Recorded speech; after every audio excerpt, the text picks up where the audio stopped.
everyone. I'm Jensine Bard, and welcome to Testimony, where truth is told, lives are changed, and hope is given. Revelation 12:11 tells us that we overcome by the blood of the Lamb and the word of our testimony. A testimony of your story for His glory. She would witness the horror of a 13-week-old struggling for life. For the first time, that ultrasound, that visual, would forever change the way she looked at the organization she fiercely and loyally supported, defended, and promoted for 8 years. What did she see? What did she do? And why was the organization known as Planned Parenthood so determined to stop her? Would you welcome with me today in this testimony exclusive speaker, best-selling author, former director of Planned Parenthood, and now pro-life activist, Mrs. Abby Branham Johnson. Abby, welcome to Testimony. Hi, thank you for having me. Abby, your book, Unplanned, has been featured on Christian Broadcasting Network and almost every major news, radio, and television network since its release in 2010, a year after your decision to walk away as director of the Planned Parenthood Abortion Clinic in Bryan, Texas. For part one of our conversation today, Abby, can you bring us to that day you call the ultrasound, resulting in your defection from Planned Parenthood? And then for part two, I'd like to continue our discussion on the ramifications of abortion in this country, the propaganda supporting it, and your efforts combined with your faith to stop it. Abby, please tell us that story. Well, like you said, I'd worked for Planned Parenthood for 8 years, and I was called in to assist in a different type of abortion procedure, one that would be using an ultrasound during the entire procedure so that the doctor would be able to see the unborn child on the monitor and see the unborn child during the abortion. And these types of procedures are not very common in the abortion industry. It's not part of their protocol for the doctor to be able to see the child during the abortion, but this particular abortionist that day wanted to be able to use that as a teaching tool and a learning tool. And so I was in the room. My job was to hold the ultrasound probe on the woman's abdomen during the abortion, and I saw a 13-week-old child in the womb struggle and fight for his life during the abortion procedure. After that, I went back to my office and really felt like I had to make a decision. I didn't want to leave my job. I didn't want to leave this place that was comfortable for me. I didn't want to leave that stability. I didn't want to leave the income. But I knew that I had just witnessed something that went against, that flew in the face of everything that I believed abortion to be. I believed that it didn't have anything to do with the baby, that this was all about the mother and her decision, but clearly I was, looking at this child struggle and fight for his life, and I knew that that disconnect that had been so prevalent for me for 8 years, that was now connected, and so I had to make a decision.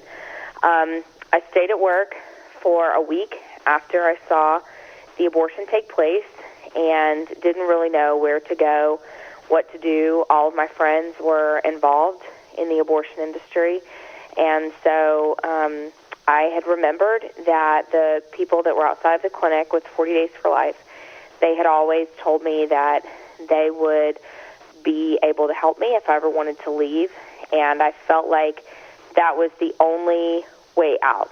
I felt like that was the decision that I was going to have to make. I was going to have to trust people that I had been told were my enemy. And so I went to the pro-life group in my area and that ran the 40 Days for Life, and basically just told them my story and told them that I wanted to leave and that I needed help. And the next day, that was on October 5th, and October 6th, I resigned from Planned Parenthood and began, just kind of this journey into the pro-life movement. And 3 weeks after I left, I got a phone call from a friend of mine that worked at Planned Parenthood, asking me different questions, asking me if I was, working with the pro-life group there and all of this. And so it kind of prompted me to believe that word had gotten out that I had left, and I had left not believing in abortion anymore. And that next day, I received a fax from Planned Parenthood letting them know that they were putting out a restraining order against me, a restraining order of disclosure. So I would not be able to talk about my time with Planned Parenthood, and they were going to take me to court. And we went to court the second week in November 10th, and basically it was kind of like David and Goliath, but we went in and just told the truth and told our story, and the judge threw out the court case, and I haven't heard from anyone in that affiliate since. Now, that year was 2009 when you walked away from Planned Parenthood, correct? Yes. Now, before you entered Planned Parenthood, in your book, Unplanned, you talk about your own abortion the year before. And how old were you at that time? I was 20 when I had my first abortion and 23 when I had my second. Right. Now, I was very interested in reading your book, which is a fascinating read and a needed read because you address both sides of the issue. One being, while you worked for Planned Parenthood, you were sincere in your effort to really help women. You cared for them. You loved counseling them, coaching them, giving them options. In your book, you talk about the three that Planned Parenthood gives, either to parent, adopt, or abort. So in your heart, the 8 years you were there, what I get reading out of your book is that you were coming from a sincere perspective, but what the danger is that I also read in your book was the way you were solicited into Planned Parenthood as a young woman. Can you talk about that and the strategy and the verbiage that they use to entice women as volunteers for Planned Parenthood? Yeah, well, I didn't know anything about Planned Parenthood, actually, before I started to volunteer with them. The first abortion I had was at a private clinic. I didn't grow up around a Planned Parenthood, didn't know anything about them.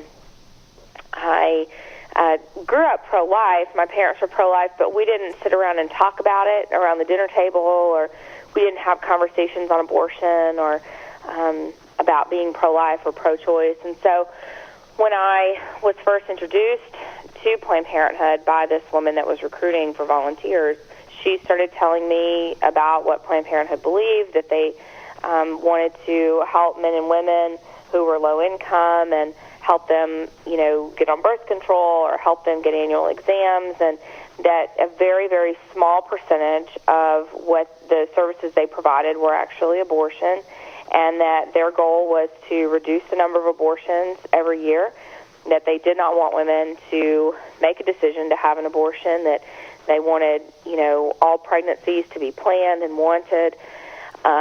And for me, as someone who didn't know either side of the debate, that sounded pretty good to me. They started talking about illegal abortion and how dangerous it would be if abortion became illegal because women would be going to these back alleys. And, as someone that had had an abortion just the year previously, I was thinking to myself, gosh, that would be terrible. I'm glad that I was able to have a safe and legal option to terminate my child. And so all those things kind of resonated with me and almost sounded a little pro-life. I mean, pro-lifers, of course, want the numbers of abortions to decrease.